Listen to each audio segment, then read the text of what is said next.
اللہ نے تمہیں پیسے دیے ہیں, نئی گاڑی تم نے خریدی ہے, چھوٹے بچے کا جوتا کیوں باندھ دیا آگے تم نے؟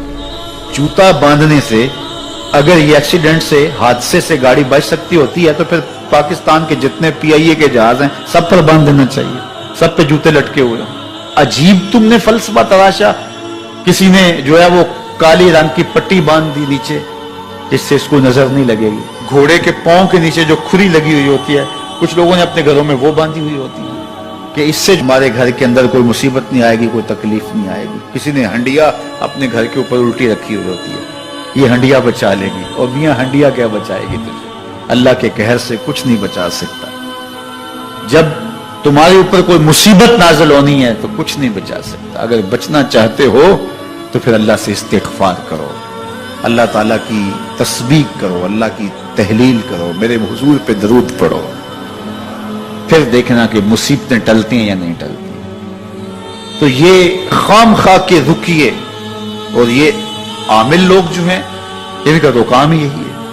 ان کا کام چلتا ہے لوگ ذوف الاعتقادی میں مبتلا رہے ہیں اور یہ کہہ دیتے ہیں کہ آپ کے خاندان میں ایک منحوس عورت ہے, یہ اس کا کیا ہوا ہے, تو کوئی نہ کوئی منحوس تو پہلے ہی انہوں نے طے کر رکھی ہوتی ہے, فوراً ذہن وہاں جا کلک ہو جاتا ہے. اس کا نون سے نام شروع ہوتا ہے, اس کا کاف سے نام شروع ہوتا ہے, اس کا جیم سے نام شروع ہوتا ہے, تو پورے خاندان میں کسی کا نام کاف, نون یا جیم سے تو شروع ہوتا ہی ہوگا, یا دوستوں میں, تو فوراً ذہن جو ہے ادھر منتقل ہو گیا.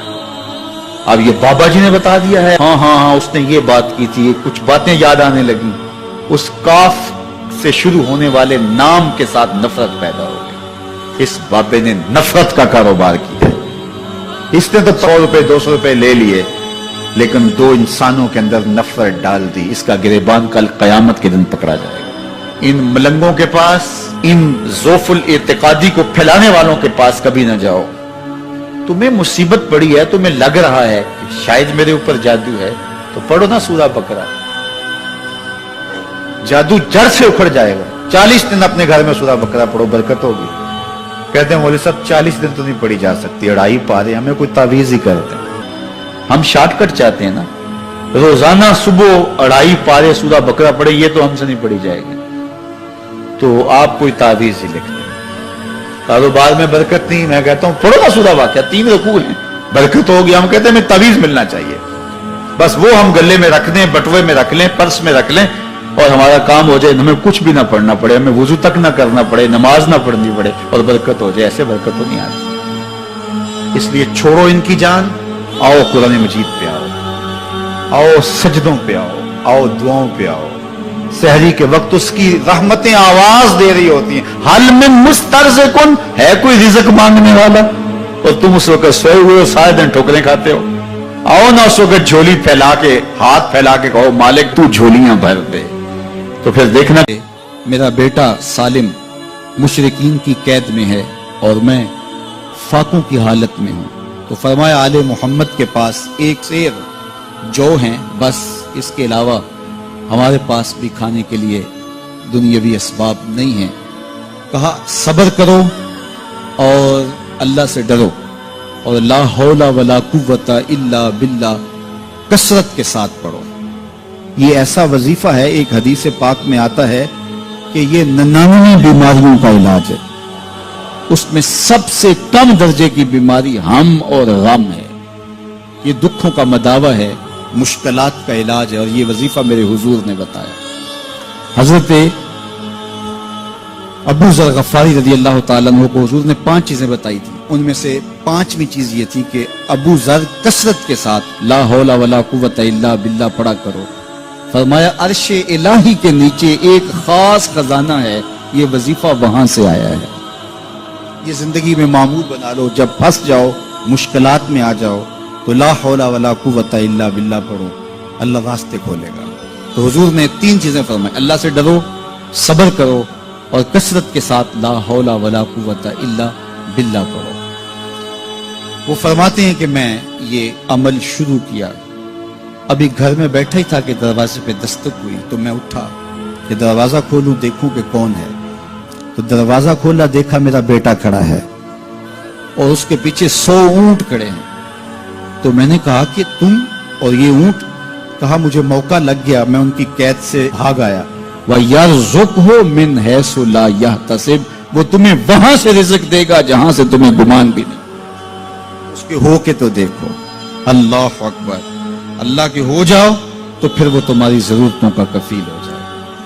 فرمایا حضرت عبداللہ ابن مسعود رضی اللہ تعالیٰ عنہ نے کہ کسی شخص کو فقر و فاقہ آ جائے تو وہ لوگوں کو بتائے کہ میں آج کل بڑے مشکل حالات میں ہوں، ہر وقت لوگوں کو بتاتا رہے تو اس کی مشکل بڑھے گی، اس کی مشکلیں آسان نہیں ہوں گی اس طرح۔ اور اگر وہ اپنی اس مشکل کو کسی سے شیئر نہ کرے بلکہ مصلی بچھا کے اپنے رب سے کہے کہ مالک فقر و فاقہ آ گیا ہے اور اس کا علاج تیرے پاس ہے، اس مرض کا مداوع تیرے پاس ہے۔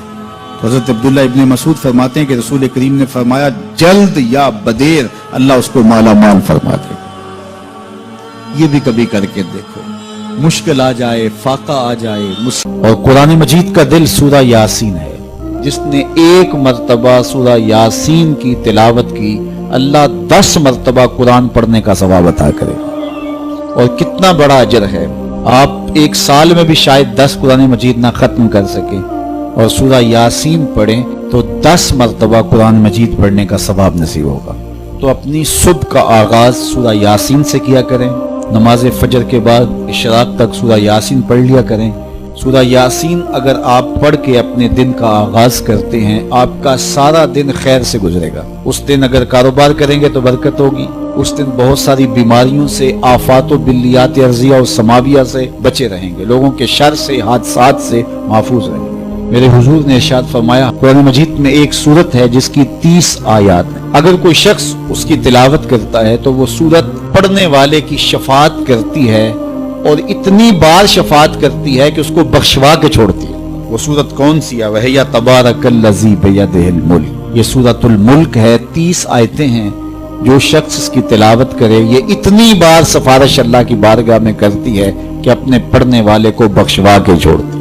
تو اپنے دن کا آغاز سورہ یاسین سے کریں اور اپنی شب کا آغاز سورہ ملک سے کریں۔ سونے سے پہلے سورہ ملک کی تلاوت ضرور کر لیں، انشاءاللہ اس سے رات برکت سے گزرے گی۔ جس نے ایک دن میں 100 مرتبہ سبحان اللہ و بحمدہ پڑھا، کتنی مرتبہ؟ 100 مرتبہ کیا پڑھا؟ سبحان اللہ و بحمدہ، فرمایا کہ اس کے گناہ سمندر کی جھاگ کے برابر بھی ہوں تو اللہ معاف فرما دے گا۔ تو یہ اپنے وظائف میں شامل کر لیجئے، سبحان اللہ و بحمدہ۔ اور حدیث بخاری ہے کہ 2 کلمے ایسے ہیں جو اللہ کو محبوب ہیں اور زبان پر مشکل نہیں، زبان پر بڑے آسان ہیں، اور جب میزان پہ رکھے جائیں گے تو پلڑے کو جھکا دیں گے، بڑے بھاری ہیں میزان پہ۔ وہ 2 کلمے یہی ہیں، سبحان اللہ و بحمدہ، سبحان اللہ العظیم۔ تو اگر اس کو 100 مرتبہ روزانہ پڑھے تو سمندر کی جھاگ کے برابر بھی گناہ ہو تو اللہ معاف فرما دیتا ہے۔ اللہ فرماتا ہے ما یفعل اللہ بعذابکم، وہ تمہیں عذاب دے کے کیا کرے گا؟ ذرا لہجہ دیکھیے، ذرا انداز، ما یفعل اللہ بعذابکم، وہ تمہیں عذاب دے کے کیا کرے گا؟ تم اس کی مخلوق ہو، اپنے دستے قدرت سے اس نے تمہیں بنایا ہے، تو وہ تمہیں عذاب دے کے کیا کرے گا؟ اس کی ضرورت نہیں ہے کہ تمہیں عذاب دے، نہ اس کی چاہت ہے کہ تمہیں عذاب دے، کوئی خود چھلانگے لگائے تو اس کی مرضی۔ فرمایا کہ ما یفعل اللہ بعذابکم، وہ تمہیں عذاب دے کے کیا کرے گا؟ ان شکرتم و آمنتم، اگر تم شکر ادا کرو اور ایمان لاؤ تو وہ تو قدردان ہے جو کوئی اس کا شکر کرتا ہے اور جو اس پر ایمان لاتا ہے۔ تو اللہ اس کے لیے عذاب نہیں رکھا، اس کے لیے رحمتیں رکھی ہوئی ہیں۔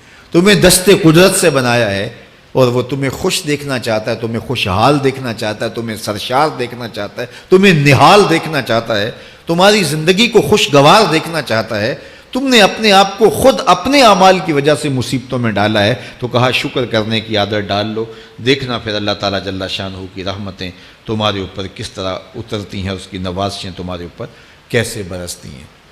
توکل اگر ہم سیکھ جائیں تو توکل ایک ایسی دولت ہے کہ جو خوشحال زندگی کی ضمانت بنتی۔ جب ہم اللہ پر توکل نہیں کرتے اور ہم سمجھتے ہیں یہ سب کچھ ہماری محنت کا نتیجہ ہی ہوگا، اور نتیجہ جب نہیں آتا تو پھر ہم بے چین مضطرب ہو جاتے ہیں، اور جب ہم اس پہ توکل کر لیں تو پھر ہمارا صرف اتنا ہی کام ہے کہ میاں ہم یہ کام کر رہے ہیں، بس یہ حکم، ہم بیج بو رہے ہیں، بس یہ حکم ہے اور بو رہے ہیں، باقی اس پہ بھروسہ ہے، یہ کام اس کا ہے کہ اس نے اس کو اگانا ہے، اس کے اوپر پھل لگانے ہیں۔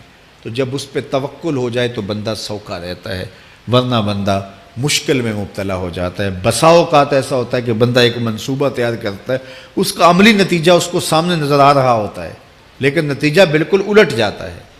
سید علی المرتضیٰ فرماتے ہیں میں نے اپنے ارادوں کی شکست سے ہی اپنے رب کو پہچانا ہے، کہ میں ایک منصوبہ تراشتا ہوں کہ یہ اور یوں ہوگا اور وہ ہونا چاہیے، لیکن نتیجہ وہ نہیں آتا، تو کوئی طاقت ہے اس کا جو نتیجہ بدل دیتی ہے۔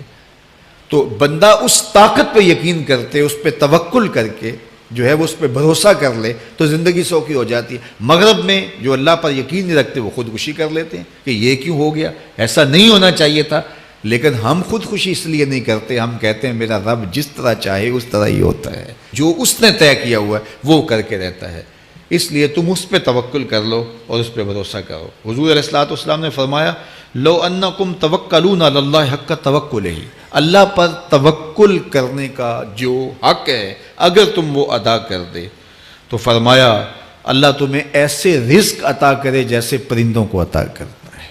ہمارا تو کاروبار ہے، یہ فیکٹری ہے، یہ دکان ہے، یہ ہماری نوکری ہے، ہم نے یہاں سے کمائی کرنی ہے۔ پرندوں کا کوئی کاروبار نہیں ہوتا، کوئی نوکری نہیں ہوتی، کوئی ٹھیا، کوئی اڈا نہیں ہوتا جہاں جا کے انہوں نے رزق کے لیے کوئی آغاز کرنا ہوتا ہے، بلکہ حضور نے فرمایا تغدو خماسا وتروح بطانا، جب وہ صبح گھر سے نکلتے ہیں تو خالی پیٹ نکلتے ہیں اور انہیں کوئی اپنی منزل کا تعین نہیں ہوتا، جدھر خیال آیا اڑ گئے ادھر، لیکن کبھی ایسا نہیں ہوا کہ شام کو خالی پیٹ واپس آئے ہوں، کہا وہ پیٹ بھر کے آتے ہیں۔ باہو بولے بن توکل پنچھی اڑ دے، خرچ نہ پلے زیرا ہو، جب گھر سے اڑتے ہیں تو ان کے پلے نہ کوئی خرچ ہوتا ہے، نہ راس المال ہوتا ہے، نہ کوئی اوزار ہوتے ہیں، نہ کوئی ہتھیار ہوتے ہیں، کچھ بھی نہیں ہوتا، یوں ہی گھر سے نکلتے ہیں، کبھی بھی خالی پیٹ نہیں آئے۔